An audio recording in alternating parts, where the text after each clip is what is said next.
Welcome back again to my channel. So, bago tayo mag-start, gusto ko lang magpasalamat sa lahat ng mga subscribers natin dyan, sa lahat nag-like, nag-share, and nag-comment. Thank you so much, guys. Thank you so much sa lahat na nag-support.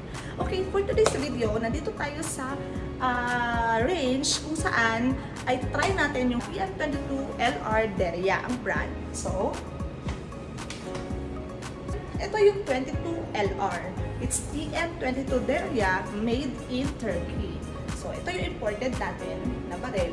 Alam nyo guys, nung show last year, napaka-saleable nito. Kasi aside sa magandang handy ang 22LR, mura lang din siya. It's 27,000 only.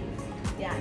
Ito, nilagyan na namin ng scope kasi ito, arrange gun namin to. So, ginamit namin ito usually sa mga bata, sa babae, yung gustong mag-try ng rifle.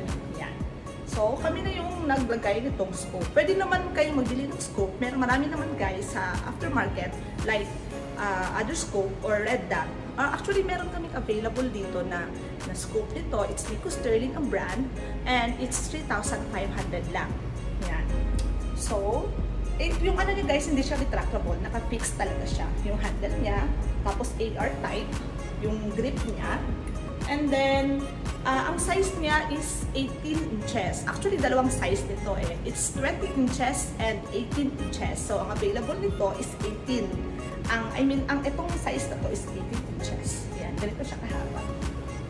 Yan. So, sa railing niya, yan, lagyan na namin. Meron siyang naka-red dot. So, ang number of rounds pala nito guys is, sa out of the box niya, may dalawang magazine. May dalawang 10 rounds. So, dalawang magazine ang available nito. 10 rounds, 10 rounder. Actually, meron naman siyang available na pwede nyo ma-purchase. May 15 rounds and 25 rounds. Yan, fit na din naman siya. Yan, so ito yung safety niya. Yan, sa side. And, yung ano niya is bakal. Yan, obviously, medyo din na siya eh. Yan. So, ang size nito guys is 18 inches. And dito niya, naka-tread barrel na din siya. Yan. So, pwede naman siya lagyan mo ng suppressor. Pero actually, mahina na naman yung 22LR. So, no need na lagyan ng suppressor. Pero naka-tread barrel siya guys. Yan. Yan yung scope. Okay. Kaya dito tayo sa range kasi ito-try natin to kung ano yung performance ng 22LR TM Deria. Yan. So, TM22 Deria ang brand. Yan. So, ito yung guys. Ito yung magazine niya guys.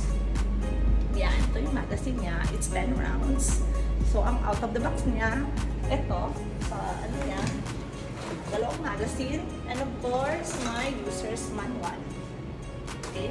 So, mamaya, ito-try natin. Tingnan natin yung performance niya. Kung maganda pa talaga ang TM22. Yan. Safety niya. So, samahan niyo ko guys para i-try nito kung anong performance nito. So, this one. And it has 10 rounds. Okay?